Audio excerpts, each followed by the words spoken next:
Dear listeners, I am alive. You heard that here first. Though for how long is still to be determined. We are still recovering from a devastating attack on Derminus. Somehow, I managed to survive, but there were others who were not so fortunate. The broadcast studio, or the small room with my desk and recording devices scattered around, took a beating. I now have a nice view of the Crescent Mountains, courtesy of the gaping hole in the wall. So, without further ado, let's get started with a new episode of Catching Z.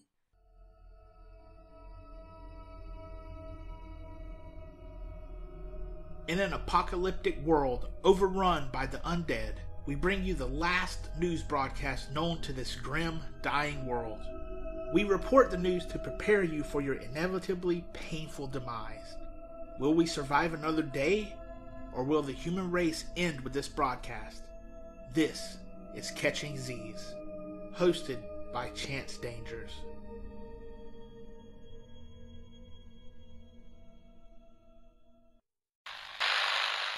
Whoa.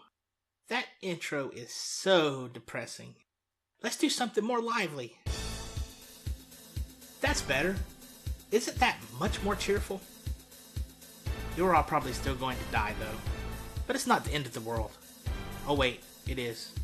But at least we got a more cheerful intro. Welcome to Catching Z, the best and last news broadcast in the world, or what's left of it, where our goal is to bring you the news today because tomorrow we'll probably all be dead. This is Chance Dangers. Yes, I like to live dangerously, but what choice do I have? Thank you so much for tuning in.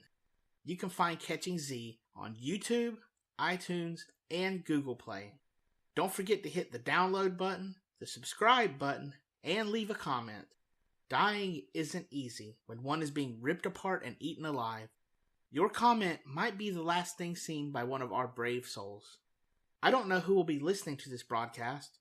For all we know, everyone else is dead. If you happen to be a flesh bag, please don't eat me. That would be quite rude. I am absolutely thrilled to be able to broadcast the news to you. It means that I can provide you with a personal account of the attack. It means that I can continue cracking jokes and making sarcastic comments. It means that I did not die horribly.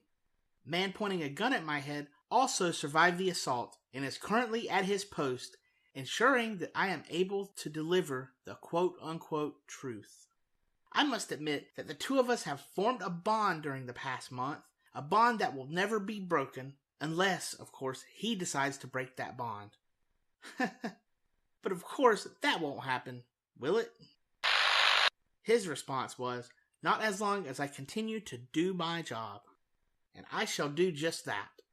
Before we get started with the news, I have a quick message from Lay's, who bet you can't eat just one. Man pointing a gun at my head says, wait, it's a slogan. You know, a potato chip that tastes so good that you can't eat just one. Okay, fine. Man pointing a gun at my head says that you had better eat just one because that's all you get. It's called sarcasm, seriously. Looks like the bond between he and I has been broken. Now I am back to being terrified. Let's move on with the news. As you all heard at the end of last month's broadcast, we fell under attack about a month ago. Wow, has it really been that long? The door crashed open and a woman, who I may or may not have found attractive, broke through the door and punched me right in the face. I fell directly into the recording equipment, prematurely ending our last broadcast. You might think that I feared for my life. Nope, I do that enough on a normal day. No, I was worried that the woman would destroy my broadcasting equipment. I was worried that I would have to stop broadcasting the news to you, faithful listeners. She looked down at me like I was some kind of savage beast. I'm sure it was because of the way I smelt, but still it made me feel really bad. In that moment, I really didn't care though. She kicked me twice for good measure, but then suddenly fell to her knees. Wait, did she recognize me? Was she a fan? Or did the knife in the back of her head have something to do with her groveling? Dear listeners, you will have to decide that for yourself. Okay, it was probably the knife. But I like to imagine that I actually have fans. If there has ever been a situation that proves we need to fix our walls, then this invasion was it. Our walls provided no resistance to the enemy, as they simply walked through the patched up spots and jumped over the boxes that were stacked in certain areas. Maybe this attack will be enough to get our government to fix those damn walls. I wouldn't hold my breath, though. The Derminus Militia was outmanned and outgunned, but they had one advantage that the attacking party did not expect. They unleashed Squadron Red on the would-be attackers. I'm sure you've never heard of Squadron Red before, since it's a top-secret branch of the Derminus Militia. Here are a few facts about Squadron Red I have learned over the last month. It's a secret branch of the Derminus Militia used in the most severe of situations. Squadron Red is comprised of people who were convicted of lesser crimes, like stealing and accidental murder, manslaughter, stuff like that. They are all given neat and clean red shirts to wear into battle. Of course, this was kept a secret. Members of this elite squadron are all people we thought to be executed by the Derminus Militia. I huddled in the street, watching the oncoming attack as Squadron Red were unleashed from the nearest building, a place where the Derminus Militia does not allow entry. Now we know why. I will admit that a grin etched across my face as I realized what was happening. You see, I've known about the existence of Squadron Red for quite some time, but I never knew why they were being kept secret. The elite squadron emerged onto the streets, proudly displaying their red shirts. The enemy was surrounded. What happened next was truly shocking. Actually, hindsight being 2020, I should have known what was going to happen next, but I got lost in the moment. The enemy started firing at Squadron Red, and I just stood up and shouted, "Oh my God," as they got slaughtered in the streets. They fell like dominoes as the bullets ripped through them. It was in that moment that I realized the universal truth, that all red shirts always die. As the enemy was distracted, General Bonner led the real assault. Squadron Red were just meat shields, as they always are. Brave red shirts, you will be missed. Actually, you probably won't be missed, but it's the idea that counts. Using the element of surprise, General Bonner and his team of bandits, brave soldiers, got the upper hand. The attackers started to fall, one by one. Screams echoed louder than the shots being fired. Still, our attackers managed to maintain their composure. They fought back. Then the unthinkable happened. In a move so bold that it caught the enemy completely off guard, the Derminus Militia brought out the pink bicycles.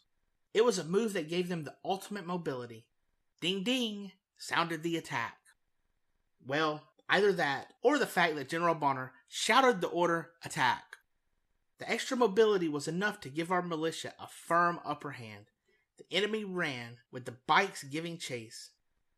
I must admit that I never thought I would see the day when armed men and women were chased away by pink bicycles. But it really happened. You can't make this stuff up. With our walls penetrated and dead bodies littering the streets of Derminus, we were safe for a moment. And I mean only for a moment. As numerous hisses and gnarls sounded yet another deadly attack, then the real reason why the enemy retreated was revealed. Their whole plan all along was to weaken us and then give us as a sacrifice to the undead. Little did they know that in Derminus, we have a lot of experience being fodder.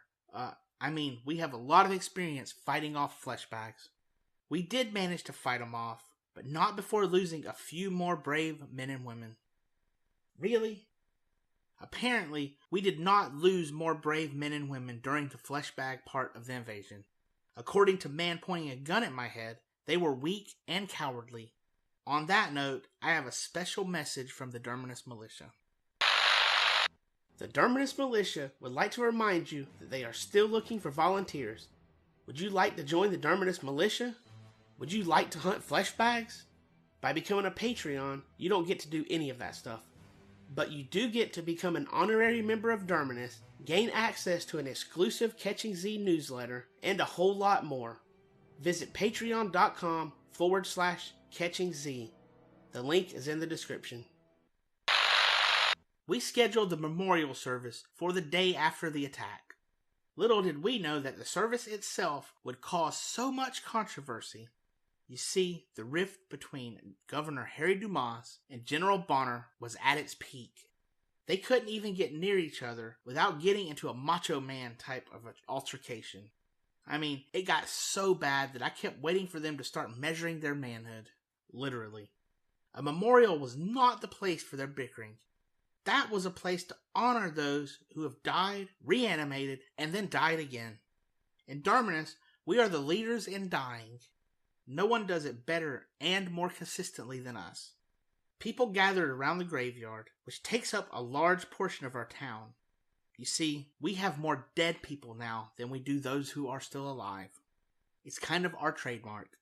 Among other things that happened at this funeral, a freaking clown showed up out of nowhere. Had it not been for my dedication to reporting the news and the gun pointed at my head, I would have probably gotten the heck out of there. I hate clowns. It was a weird moment. Our next segment is brought to you by... Oh no, not him again. Who the heck gave this man airtime? Hello everyone, Louis Leach here, back to give you another amazing deal. Are you tired of paying ridiculously high cell phone bills? Well, no more. I have the ultimate plan for you. It's called the Unsure Plan, and I will give it to you for the unbelievably low price of $9.95 per month. That's right, just $9.95 per month. You might as well just bash my brains in with a baseball bat and take it from me, because it's a steal. Please don't bash my brains in with a baseball bat. The Unsure Plan works wonders. Sometimes. Just listen to our satisfied customers. No service in your area? That's okay, because you're only paying $9.95, so it doesn't really matter. If that's not a steal, then my name is not Louis Leach. Yes, Visa and MasterCard are accepted. In fact, they're encouraged. Back to you, Chance Dangers. I really want to bash his... Oh, we're back. Thank goodness that's over. Seriously, I really want to know who gave this man airtime. Cell phones don't work anymore. He paid for it? Really? Okay, moving on. We need food. We need water. We need to seriously get me a new slinky. Won't you help me do that by getting an official Catching Z t-shirt at shop.spreadshirt.com/Catching Z. This is Chance Dangers, and I'm back, live on the air. Now, more on the attempted invasion of Derminus. Earlier, I skipped ahead a bit, but I never really described what happened between the time I left the studio and the time of Squadron Red. So let's do that now. It was a semi-cold day. The eerie stench of death filled the air, accompanied by the echoing of gunshots. I stayed low as I moved from the studio onto the main streets of Derminus, almost tripping over a body on my way. Squatting behind cover, I realized that the fighting was coming to a head. I realized that these invaders likely came from Strangetown. I realized that maybe a cardboard box wasn't the best place to take cover, as a bullet missed my head by inches. I quickly got up, screamed, and ran for the nearest building. I will be the first to admit that I soiled myself as more gunshots echoed through the violent Derminus streets. As I turned the corner, I met one of these strange folks face to face. Instinctively, I grabbed the nearest thing to me, which happened to be a gun pointed at my head. Adrenaline pumped the blood faster through my body, allowing me to summon the strength necessary to pry the gun from the strange dude's hand. In the same swift motion, I reared back and clocked him upside the head. He fell unconscious to the ground. With a newfound confidence, I took hold of my mechanical lifeline, clutching it against my shoulder. My fingers shook as I placed it near the trigger. Oh, what the hell. I shook my head before heading out onto the streets. I saw a couple of attackers headed towards me, guns at the ready. Their eyes glared in my direction, noticing the gun and seeing me as a threat. I'd never fired a gun in my life, so what happened next was a big surprise. I pressed the trigger, closed my eyes, and shouted, "For Narnia!" as the shots ripped. However, I opened my eyes only to realize that my aim was equivalent to that of a stormtrooper. I didn't hit crap. For the first time that day, I felt fear. Fear that my life was about to come to a horrifying end. Of course, this same fear is a daily experience, but that doesn't make it any easier. If some deity was playing a round of Dungeons and Dragons, with me as his player, then he must have rolled a natural one, because I was dead meat. On this day, Chance Dangers did not want to live dangerously. He just wanted to live safely. Safely. As 2 gunshots sounded, I saw my life flash before my eyes. Was I dead? Would I see heaven when I opened my eyes? Nope. All I saw was the dead bodies of my former attackers fall limply to the ground, their heads both popping like balloons at Emily Frederick's birthday party. It was in that moment that I realized that Grandma Baker's poor eyesight might have been an exaggeration because she hit both of her marks perfectly. Standing on the guard tower, she gave me a thumbs up and winked at me. Great. Now I owed Grandma Baker my life. Where was the Derminus Militia? They were nowhere to be seen. Without them, Derminus had no hope of offering any real resistance to the invaders. My mind continued to race through the possibilities. What did these people want? Why would they launch an unprovoked attack? Those questions would have to wait. One thing was for sure, though. Those folks cared little for supplies. They had not even gone anywhere near our food storage. Their focus was on individual residences, which were mostly rundown shacks and tents scattered across the barren lands. They were rounding people up, yanking them from their homes, kicking and screaming, tossing them into the street. I was at a unique vantage point where they couldn't see me, but I could see everything happening. That's when I felt my heart lodge up into my throat. Emily Fredericks was being led out onto the street at gunpoint. Part of me wanted to rush out there and clock that dude pointing a gun at her upside the head. But there were 2 things keeping me from doing it. I was at a severe disadvantage, and I couldn't beat up a paper bag, much less a grown-ass man. Emily's tears were flowing like a river. At first, I thought they were tears of fear. But that's when I saw something that truly horrified me. Brian and Heather were being dragged onto the street behind Emily, both bodies leaving a trail of blood. They were motionless, so even though I couldn't see them clearly, I knew that the unthinkable had happened. Emily threw herself to the ground, screaming in shock. The invaders seemed to be happy with their handiwork. It was in this moment that Squadron Red came out. Okay, so I will admit that this podcast has been a bit of a Debbie Downer. So let's try and raise the mood a little bit with one of our popular segments. Hashtag crap from Facebook. Hashtag Walmart. Let's kick this out with everyone's favorite worldwide con artist, totally legitimate retail giant. Walmart is in hot water in Otherworld because a sign with the tagline, "Own the school year like a hero," was seen displayed above the gun rack. I know you guys are like me and don't understand the problem, so let me try to explain since I'm an expert on this Otherworld. Otherworld seems to have a problem with gun violence. Unlike our world, where gun violence is celebrated, they shun it. In our world, gun violence is sometimes the difference between living and being eaten alive. Otherworld does not seem to agree on the issue, which seems weird to me since they are being invaded by aliens. Hashtag stupidity. What better hashtag could possibly fit this segment? A man in Otherworld sued American Airlines after being seated between 2 obese passengers. Otherworld seems to be lawsuit happy, with everyone wanting to sue everyone for every little thing. American Airlines is being sued for beating the crap out of a passenger and removing him from a paid flight. Psh, what was that guy thinking? Suck it up, Buttercup. Having the crap beaten out of you is not a big deal. Hashtag London.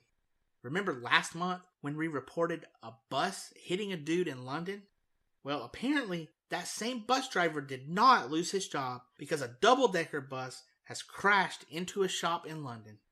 Again, I'm sure there's a section in the manual that says don't do that. And apparently this guy did not read that section. A passenger told reporters, "I heard yelling and screaming when the bus crashed." I now have the name of that passenger. His name is Captain Obvious. Hashtag Saudi Arabia. Saudi Arabia recently lifted its ban on women drivers. Women are now allowed to get a driver's license and drive. Women were not allowed to drive before this? This other world is a really strange place.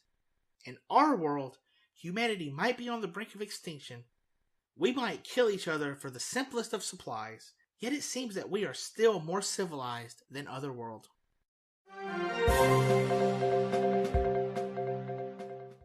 This just in. Man pointing a gun at my head has just given me a piece of paper to read to our dear listeners. With the proper motivation, he has inspired me to actually read it. This is an official statement from General Bonner.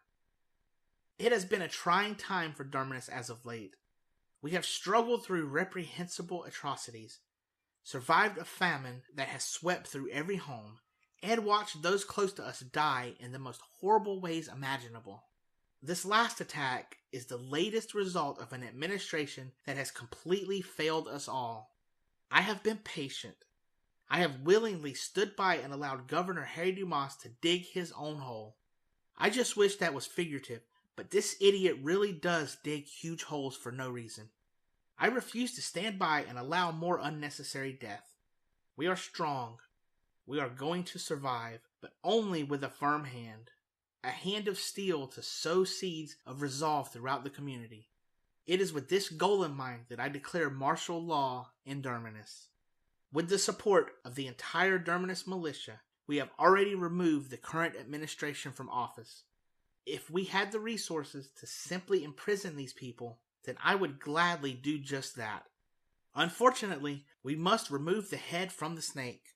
Harry Dumas has been stripped of his governorship and sentenced to death. Before you all get upset, keep in mind that this man's policies allowed a power to sweep through Derminus and kill over a dozen of our citizens. You are all in for quite a few changes. These changes are for your own safety. Finally, all entry and departures to and from Derminus have been banned until further notice. Again, this is for your own safety. I am in utter shock. I don't know what to say, which is ironic because my allotted broadcast time has come to an end. What changes are in store for Derminus? What will the aftermath of these events have on our fair town? Tune in to the next episode of Catching Z to discover how it all plays out. Honestly, I'm quite scared right now. This is a pre-recorded secret segment to let you know that this episode of Catching Z was brought to you by our unmatched desire for survival. If you're from Otherworld and stumbled upon this podcast, then please like, subscribe, and leave a comment. It helps more people find us. You can also become an honorary member of Derminus by supporting us on Patreon at patreon.com/catchingz. Or buy one of our t-shirts from shop.spreadshirt.com/catchingz. Man pointing a gun at my head asked me to assure you that these shirts are all made by faithful volunteers. They are not, I repeat, not made at gunpoint. If you're actually from Derminus, then I'm so sorry for your rotten luck. Thanks again, and remember that new podcasts are uploaded on the 1st of every month. Assuming we can survive that long. See you next time, hopefully.